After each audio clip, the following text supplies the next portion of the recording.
Hey fellow mutants, welcome back to another video, and in this video we're going to talk about this article that says Kingdom Hearts is the alpha of IP crossovers, and that I think it rivals like Super Smash Bros. And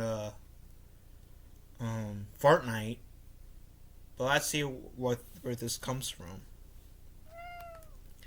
And I guess we're getting a special cameo from Nemo, my cat, who's named after Nemo the fish from Finding Nemo. Jump cut time. And I am back with my Nemo.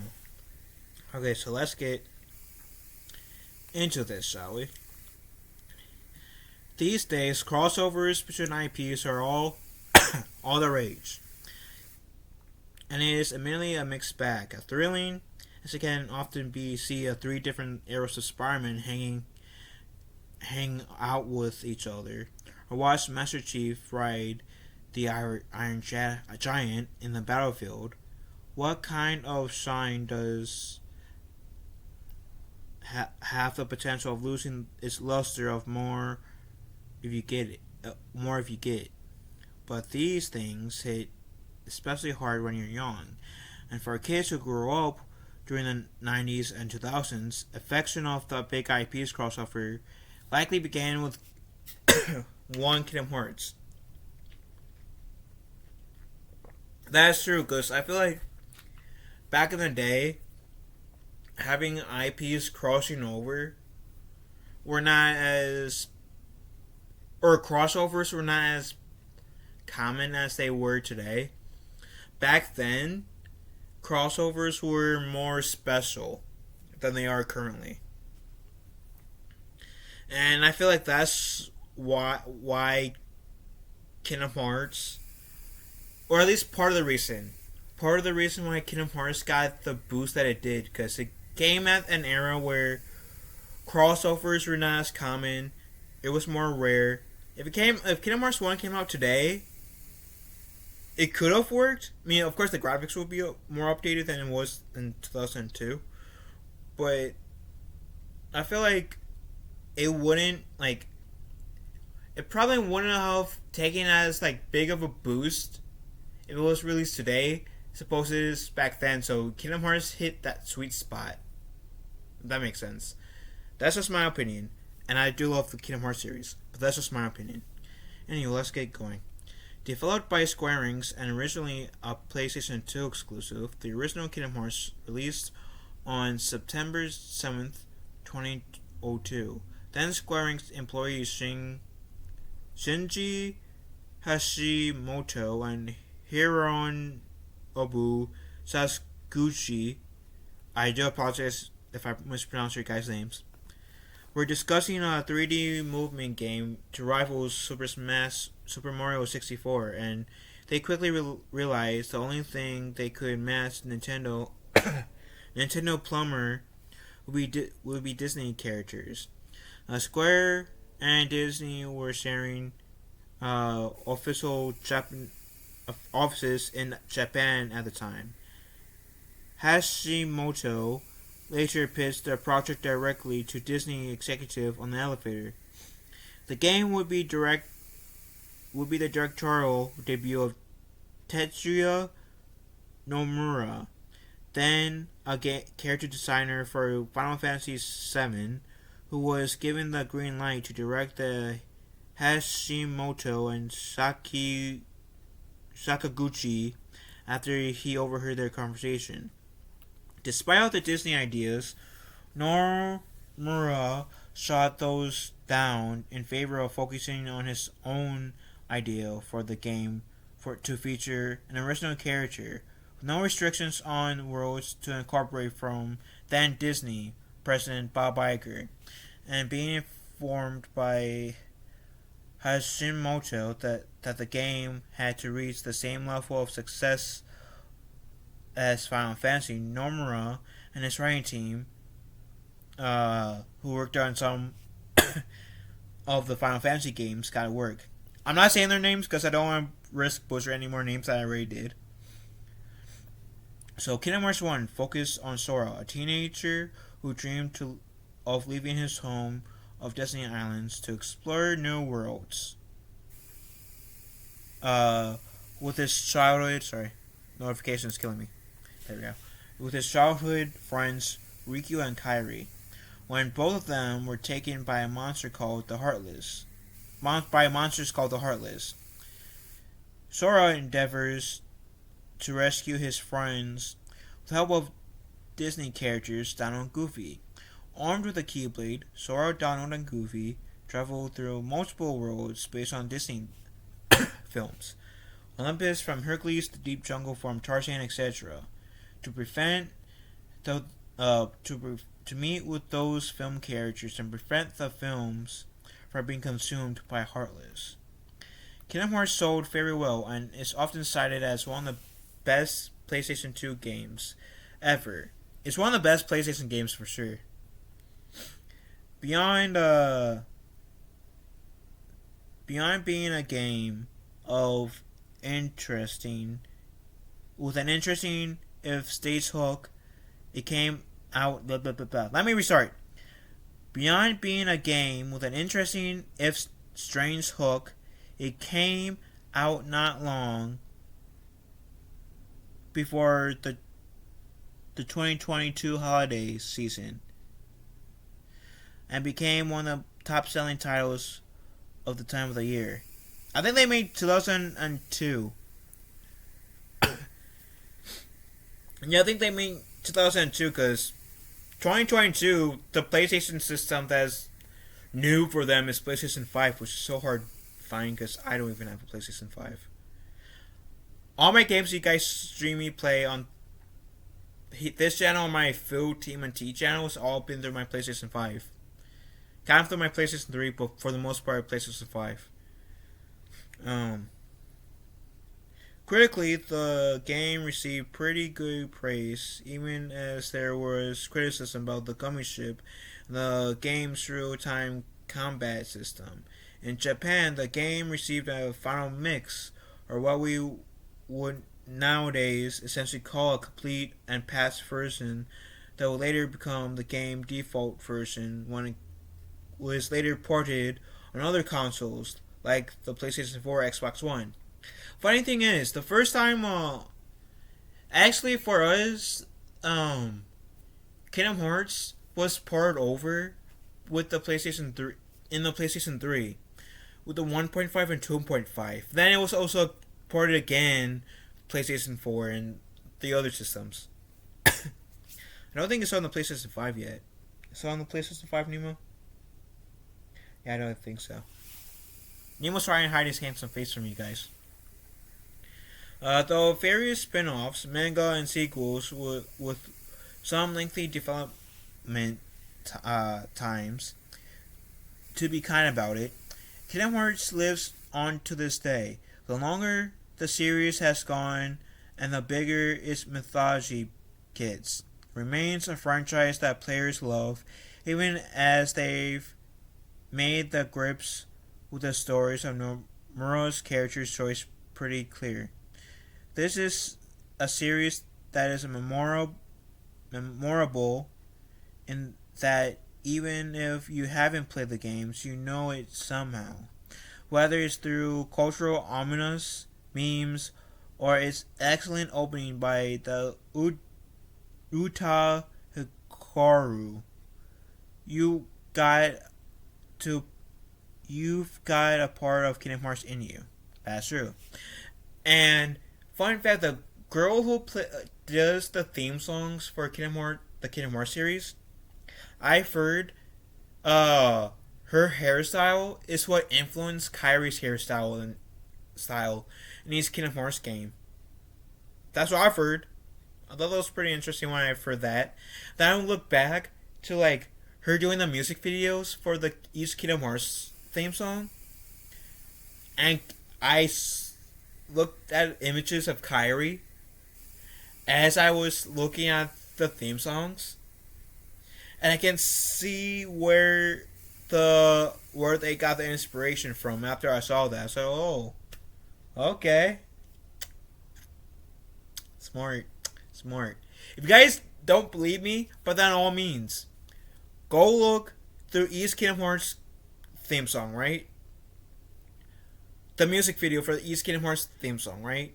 Look at how Kairi looked in each game, right? Whether it's in Kingdom Hearts 1, Kingdom Hearts 2, or Kingdom Hearts 3, you would tell her hairstyle, Kairi's hairstyle looks similar to the singer who does Sanctuary, Simple and Clean, and Don't Think Twice. I think that's the theme song for Kingdom Hearts 3. But yeah, trust me, you'll see the resemblance I do. Anywho, Kingdom Hearts is a series that's truly of its moment. In its original state, the first game is deeply committed to itself in a way that kids with active imaginations just generally are. Nomura and the writers are being deeply sincere in the story they're telling, and that kind of sincerity isn't something that Disney is always capable of letting stand on its own these days. The circumstances that truly in this game's favor back then.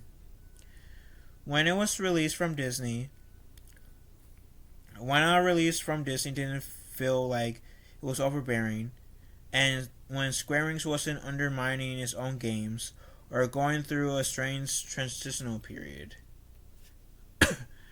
No doubt, the original game would have sold well today, but would it be as beloved and memorable in an age where crossovers are standard operating procedures instead of something you were pleasantly surprised by? Likely not. Which is surprisingly, because I didn't read this article before, that surprisingly was the same point as I made earlier. Like, 20 years ago, you would have, like, crossovers were a bit more special. It wasn't as regular as it is now. Now, like, something about sequels, like, crossovers back then, felt more sacred, felt more special, felt more like, oh my god, yay! And don't get me wrong, there's some crossovers that still feels, awesome, like, Batman and the Ninja Turtles, they had a crossover in terms of comic books and movie. We had like pretty much the Arrowverse, for example, which had Green Arrow, The Flash, Legends of Tomorrow, Black Lightning, Batwoman. I think I said Legends of Tomorrow, but Legends of Tomorrow all coming with each other. The MCU, where Phase 1 had Iron Man, Hulk, Thor, Black Widow, Hawkeye. I think there was just 5 Avengers at first. Like, essentially them, and correct me if I'm wrong, but they all teaming up to fight something. And that something being Loki. Which, even then, since the first Avengers to, like, post Avengers Endgame, there's like a crap ton of characters in the MCU that cross over with each other. And it's like the latest crossover I feel like in the MCU was Tobey Maguire's Spider-Man, Tobey Maguire's Spider-Man, Tom Holland's Spider-Man, and Andrew Garfield's Spider-Man, all making a crossover in Spider-Man No Way Home. One of the best crossovers ever, right? I feel like people are still somewhat talking about that more so than having like John Krasinski, Mr. Fantastic cameo, and Patrick Stewart, Professor X cameo, and Doctor Strange, Multiverse of Madness. But my point is, I have to agree with this statement. Sure, Kingdom Hearts, if it was released today, the first one was released today, and we didn't have Kingdom Hearts 2, Melody of Memory, Birth by Sleep, Recoded, Dream Drop Distance. Yeah, sure, and we just had Kingdom Hearts 1 come out let's say earlier this year, would it be still at? It would still be a big hit. I think it would be a hit. Would it be as big of a hit as it is now? Probably not, because crossovers are less special. Crossovers back then, when Kingdom Hearts came out in 2002, it was more special, it was more unique. And so, yeah, I do think timing definitely has a factor in why Kingdom Hearts has become so popular. But let's continue. Because I feel like I've been focusing a lot on this. Um, but that's something that we'll be seeing soon. The series has ended its Dark Secret saga, and it's moving a new chapter on its life with Kingdom Hearts 4. With that game and the loss of the Sora's Big or Shoes, we'll be seeing more than ever what it means for the series to exist, not as an upstart trying to prove itself, but an arm on two of the biggest companies on the planet. And yeah, like I said, the reason why Kingdom Hearts is so special because it came out on the perfect time when crossovers were not as heard of as it is today. And it honors, like, when it goes to all the Disney, like, roles, like Hercules, Lion King, Pirates of the Caribbean, uh, Monster Inc., Beauty and the Beast, even when they had, like, uh, their summons. I feel like they're honoring the lore of those characters and the worlds they're on, and I feel like they're also honoring like the Final Fantasy characters that they're bringing in. Even though I have not played many Final Fantasy games, I'm not a huge Final Fantasy fan. Between the two Square Enix properties, Final Fantasy and Kingdom Hearts, Kingdom Hearts is where I'm more at because Disney. I have to admit, it's because of Disney, of them it being mostly Disney, and it's because Disney, the classic Disney, like the '90s to like early 2000s era for sure, was Disney was like in terms of like the entertainment business has been the most impactful time for me to be a Disney fan. I nowadays like sure there's some things that might be cool, like Disney comes out with that's cool, like Encanto, the first Frozen movie. Admittedly, even though I'm not a big fan of like live action remakes often, but the live action Jungle Book was surprisingly good. There's a few good things that Disney has made, but most of the things that I feel like Disney's made nowadays has been like, alright, or eh.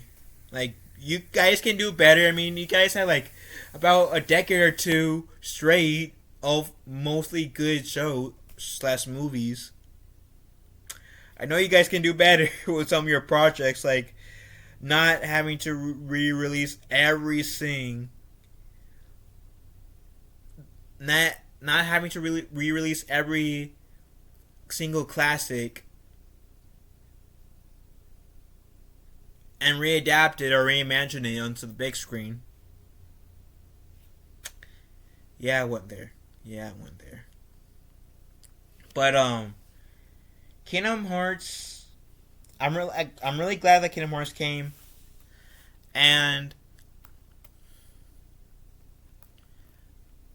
I have to agree to a certain extent that Kingdom Hearts is the alpha of the IP crossovers. I mean, you can also say that Super Smash Bros. Is high up there as well.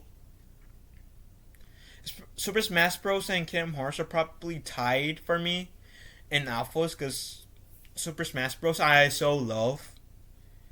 Cause especially now that they have Sora as a playable character, I so love that.